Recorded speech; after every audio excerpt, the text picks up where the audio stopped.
दोस्तों, जय मसीह की। आज हम यीशु मसीह के पवित्र वचन पर आधारित एक मधुर प्रसंग प्रस्तुत करते हैं जो आपको हर दुख संकट को दूर कर सके। इस विषय पर एक लंबी कविता दी गई है जिसमें पश्चाताप, प्रेम और क्षमा की भावना को उजागर किया गया है।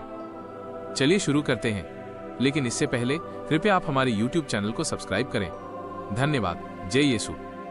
एक फिर यहोवा ने मूसा से कहा, फिरौन के पास जाकर कहे कि इब्रियों का परमेश्वर यहोवा तुझसे इस प्रकार कहता है कि मेरी प्रजा के लोगों को जाने दे कि मेरी उपासना करें। 2 और यदि तू उन्हें जाने न दे और अब भी पकड़े रहे।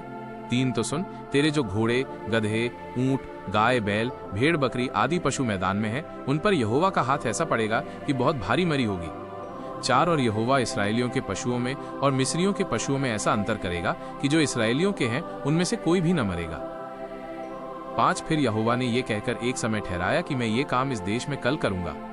6 दूसरे दिन यहोवा ने ऐसा ही किया और मिस्र के तो सब पशु मर गए, परंतु इसराइलियों का एक भी पशु न मरा।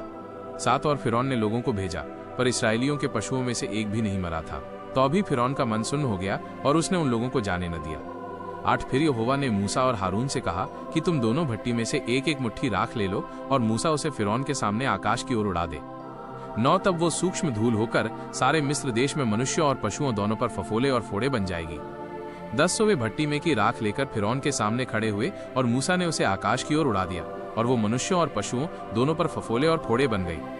11 और उन फोड़ों के कारण जादूगर मूसा के सामने खड़े न रह सके, क्योंकि वे फोड़े जैसे सब मिस्रियों के वैसे ही जादूगरों के भी निकले थे।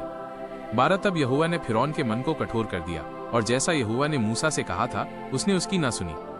13 फिर यहोवा ने मूसा से कहा, बिहान को तड़के उठकर फिरौन के सामने खड़ा हो और उससे कहे, इब्रियों का परमेश्वर यहोवा इस प्रकार कहता है कि मेरी प्रजा के लोगों को जाने दे कि वे मेरी उपासना करें।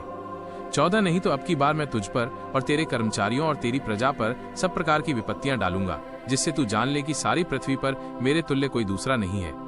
15 मैंने तो अभी हाथ बढ़ाकर तुझे और तेरी प्रजा को मरी से मारा होता और तू पृथ्वी पर से सत्यानाश हो गया होता। 16 परंतु सचमुच मैंने इसी कारण तुझे बनाए रखा है कि तुझे अपना सामर्थ्य दिखाऊं और अपना नाम सारी पृथ्वी पर प्रसिद्ध करूं। 17 क्या तू अब भी मेरी प्रजा के सामने अपने आप को बड़ा समझता है और उन्हें जाने नहीं देता। 18 सुन, कल मैं इसी समय ऐसे भारी भारी ओले बरसाऊंगा कि जिनके तुल्य मिस्र की नेव पड़ने के दिन से लेकर अब तक कभी नहीं पड़े। 1900 अब लोगों को भेजकर अपने पशुओं को अपने मैदान में जो कुछ तेरा है सबको फुर्ती से आड़ में छिपा ले, नहीं तो जितने मनुष्य व पशु मैदान में रहें और घर में इकट्ठे न किए जाएं, उन पर ओले गिरेंगे और वे मर जाएंगे। 20 इसलिए फिरौन के कर्मचारियों में से जो लोग यहोवा के वचन का भय मानते थे, उन्होंने तो अपने अपने सेवकों और पशुओं को घर में हाँक दिया। 21 पर जिन्होंने यहोवा के वचन पर मन न लगाया, उन्होंने अपने सेवकों और पशुओं को मैदान में रहने दिया। 22 तक यहोवा ने मूसा से कहा, अपना हाथ आकाश की ओर बढ़ा कि सारे मिस्र देश के मनुष्यों, पशुओं और खेतों की सारी उपज पर ओले गिरे। 23 तब मूसा ने अपनी लाठी को आकाश की ओर उठाया और यहोवा मेघ गरजाने और ओले बरसाने लगा और आग पृथ्वी तक आती रही। इस प्रकार यहोवा ने मिस्र देश पर ओले बरसाए। 24 जो ओले गिरते थे उनके साथ आग भी मिली हुई थी और वे ओले इतने भारी थे कि जब से मिस्र देश बसा था तब से मिस्र भर में ऐसे ओले कभी न गिरे थे। 25 इसलिए मिस्र भर के खेतों में क्या मनुष्य क्या पशु जितने थे सब ओलों से मारे गए और ओलों से खेत की सारी उपज नष्ट हो गई और मैदान के सब वृक्ष टूट गए। 26 केवल गोशेन देश में जहां इसराइली बसते थे ओले नहीं गिरे। 27 तब फिरौन ने मूसा और हारून को बुलवा भेजा और उनसे कहा कि इस बार मैंने पाप किया है, यहोवा धर्मी है और मैं और मेरी प्रजा अधर्मी है। 28 मेघों का गरजना और ओलों का बरसना तो बहुत हो गया, अब भविष्य में यहोवा से विनती करो, तब मैं तुम लोगों को जाने दूंगा और तुम न रोके जाओगे। 29 मूसा ने उससे कहा, नगर से निकलते ही मैं यहोवा की ओर हाथ फैलाऊंगा, तब बादल का गरजना बंद हो जाएगा और ओले फिर न गिरेंगे, इससे तू जान लेगा कि पृथ्वी यहोवा ही की है। 30 तो अभी मैं जानता हूं कि न तो तू और न तेरे कर्मचारी यहोवा परमेश्वर का भय मानेंगे। 31 सन और जव तो ओलों से मारे गए, क्योंकि जव की बालें निकल चुकी थीं और सन में फूल लगे हुए थे।